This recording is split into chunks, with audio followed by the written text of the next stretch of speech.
नमस्कार, आप देख रहे हैं दिल्ली तक। मैं हूं आपके साथ विजय नेगी। दिल्ली विधानसभा चुनाव का परिणाम आ चुका है और चुनाव परिणामों में आम आदमी पार्टी को करारा झटका लगा है और आम आदमी पार्टी 62 सीटों से गिरकर 22 पर आ गई है। तो वहीं बीजेपी को बम्पर जीत मिली है। 8 सीटों से बढ़कर सीधे 48 पर बीजेपी पहुंच गई है और कांग्रेस का इस बार भी खाता नहीं खुला है।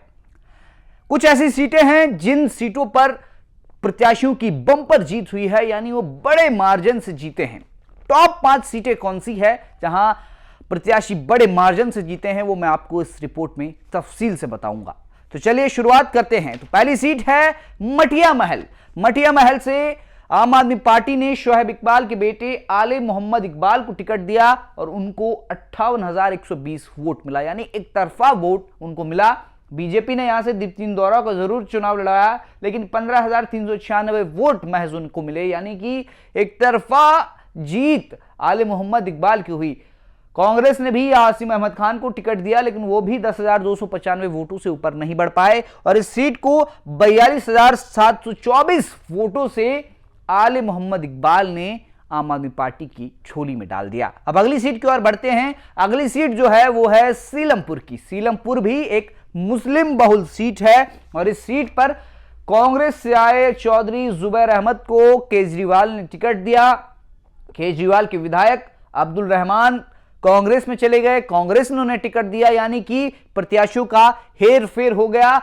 बीजेपी ने यहां से अनिल कुमार गौर, जो अपने को अनिल कुमार शर्मा भी लिखते हैं, उन्हें बीजेपी ने उतारा, लेकिन वोट देखिए, जीत हार का जो यहां अंतर है, बहुत बड़ा अंतर है। चौधरी जुबैर अहमद को 79,009 वोट मिले, बीजेपी के अनिल शर्मा को 36,532 वोट मिले, तो वहीं अब्दुल रहमान को 16,551 वोटों से संतोष करना पड़ा और इस सीट को 42,477 वोटों से चौधरी जुबैर ने जीत लिया। अब अगली सीट की ओर बढ़ते हैं। अगली सीट है देवली की। देवली सीट पे आम आदमी पार्टी ने अपने पार्षद प्रेम कुमार चौहान को उतारा था। वहीं इस सीट को बीजेपी ने अपने सहयोगी दल एलजेपी-आरवी, यानी कि जो सहयोगी दल है एनडीए का,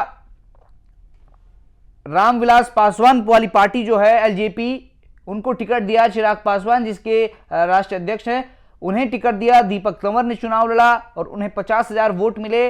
वहीं कांग्रेस ने राजेश चौहान को टिकट देकर 12,211 वोट उनको मिले और इस सीट को प्रेम चौहान ने, जो कि पार्षद हैं, अब विधायक बन गए हैं, बड़ी आसानी से एक बड़ी जीत, यानी 36,680 वोटों से प्रेम चौहान की जीत हुई। अब अगली सीट की ओर बढ़ते हैं। अगली सीट है बल्ली मारान सीट और यह सीट भी मुस्लिम बहुल सीट है और इस सीट को जीता है दिल्ली सरकार में मंत्री रहे इमरान हुसैन ने। अब इनको पूर्व मंत्री कहा जा सकता है, लेकिन फिलहाल ये विधायक हैं। जो आतिशी सरकार है वो आतिशी इस मंत्री पद से इस्तीफा दे चुकी है, सीएम पद से, और इमरान हुसैन केजरीवाल सरकार में भी मंत्री रहे और आतिशी सरकार में भी मंत्री रहे। इस सीट पर 57,004 वोट पाकर इमरान हुसैन ने इस सीट को जीता।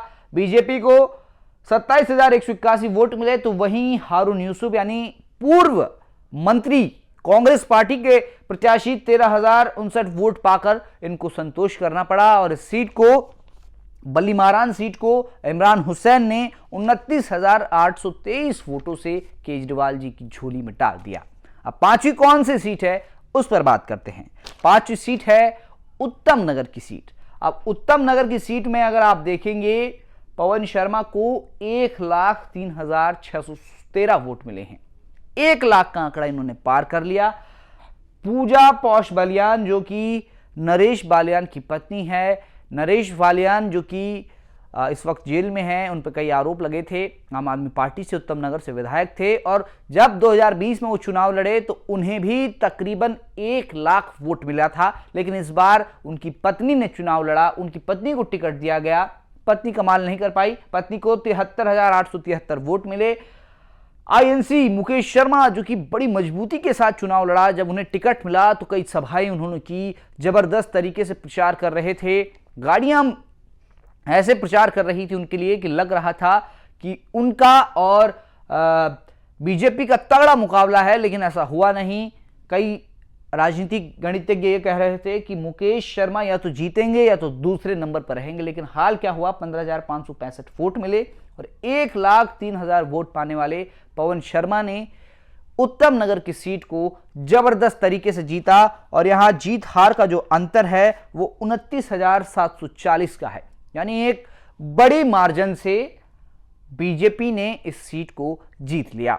अब आपको एक चीज और मैं बताऊं यहां पे, तो जो 5 सीटें मैंने आपको बताई, उन 5 में से 4 सीटें भारी बहुमत यानी भारी वोटों से आम आदमी पार्टी की झोली में गई और एक सीट उत्तम नगर की सीट बीजेपी की झोली में गई।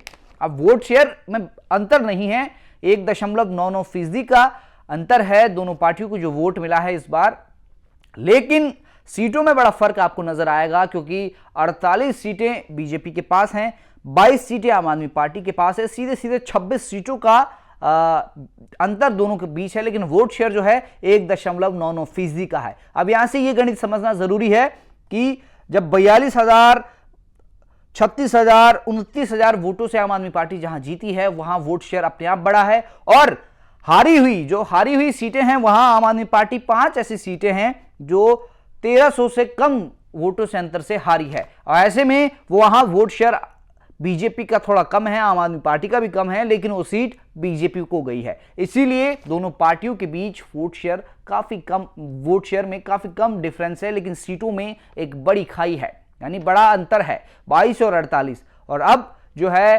भारतीय जनता पार्टी 48 सीटों पर जीत चुकी है, सरकार बनाने जा रही है और आम आदमी पार्टी सत्ता से बाहर हो गई है। पहली बार दिल्ली में आम आदमी पार्टी विधानसभा में विपक्ष की भूमिका निभाते हुए नजर आएगी और देखना यह है कि किस तरह से विधानसभा का सत्र चलेगा, आम आदमी पार्टी विपक्ष में किस तरह का माहौल बनाती है, किस तरह से बैठती है, कौन एलओपी होता है। बहुत सारे सवाल हैं जिनका जवाब आने वाले वक्त में मिलेगा। फिलहाल मुझे इजाजत दीजिए और दिल्ली की तमाम खबरों को देखने के लिए देखते रहिए दिल्ली तक।